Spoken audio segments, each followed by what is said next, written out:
All right, Shalom, part 2 of Rastafari, Black Christ,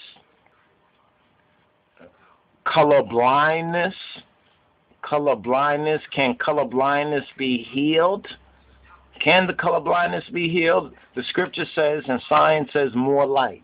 And we touched on this in the first part, but the first part was more on the melanin and the black dot, and what John's gospel says, Johannes Wengel, as well as what Rome Sawocha says, or the epistle to the Romans of Hawaria of Apollos, Paul. Right now, here we're going forward to speak on color blindness, and I like to give a demonstration of this because in color blindness it said that, for example, if you're looking at green, right? We'll use green as an example. You're looking at green. One person will just see a bunch of green circles or dots or whatever like that, while who's colorblind. But another person will see a hidden message. I mean, it's clear this hidden message is not really hidden. We shouldn't even really say it's hidden. It's only hidden to the one who has the color blindness. Isn't that interesting? It's only hidden to the one who has the color blindness. So we're using this outer example to explain an inner metaphysical, right, and a metaphorical as well aspect of the scripture, but which is being revealed in these latter days and times, even through science. There's a tendency for one to think, at an ignorant level of so-called religios, right? Religios. And religios is the Roman Latin word. The only word that we have that we translate from the Amharic would be hymenot, and the root of that is the amen. So once again, we're full cipher from part 1 to this right here, part 2. So let's go forward right here and just explain that. Think about that in that color blindness with the color green. What about when we have, let's bring up this demonstration that we had promised that we would give this demonstration. So right here we have this balance. This is the balance, right? Now, if you make it brighter, right? If you make it brighter, you can see the details of the face. Notice how you can see the details of the face right here if you make it brighter. Once again, let's look at the preset.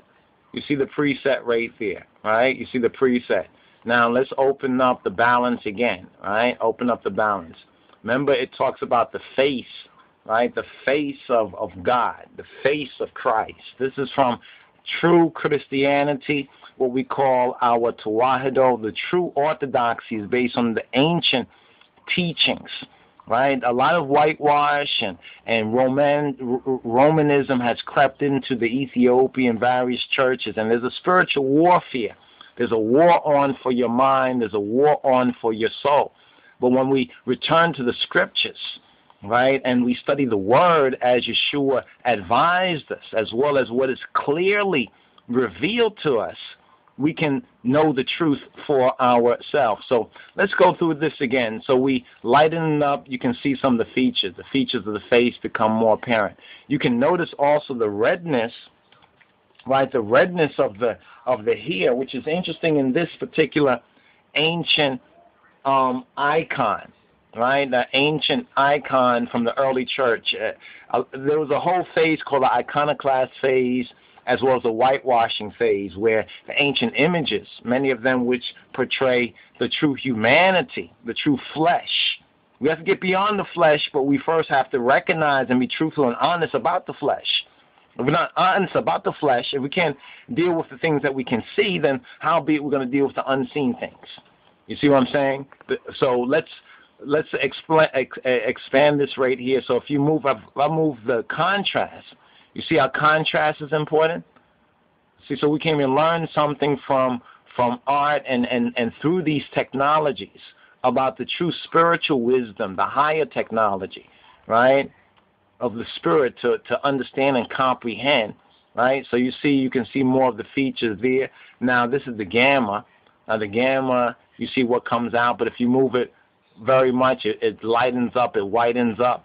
Right, you move it right there, and you can almost see how the European imagery, right, of the face of Christ is still based on the true black. See, a lot of folks will say, oh, this person has European features. And then when they meet Ethiopians, and we have this actually on the record, they'll call Ethiopians, at least from classical Orientalism and a more intellectual academic form of white supremacy, they will call Ethiopians, and it has been written, and it's also, we have an audio of a half an hour clip that's ancient Ethiopia. I forget the exact name right now, but what they call Ethiopians, dark-skinned Aryans. What? You know, many have saw that clip and asked us about it. Now, when you go the other way, right? When you go the other way, let's see what happens when we go the other way, when we darken it up. So when some folks think of the Black Christ, this is what they see, right? I mean, and you can look at this image and you can read into this anything your ignorant imagination, you understand, or your vain imagination want to read in it. So when some folks see, you see when it's kind of darkened, right, when there's no light. So how can we heal color blindness? As we begin to, say, balance off the gamma, and the gamma is a heavenly cosmic, it's one of the highest vibrations of light, right, the gamma rays. And you can look that up.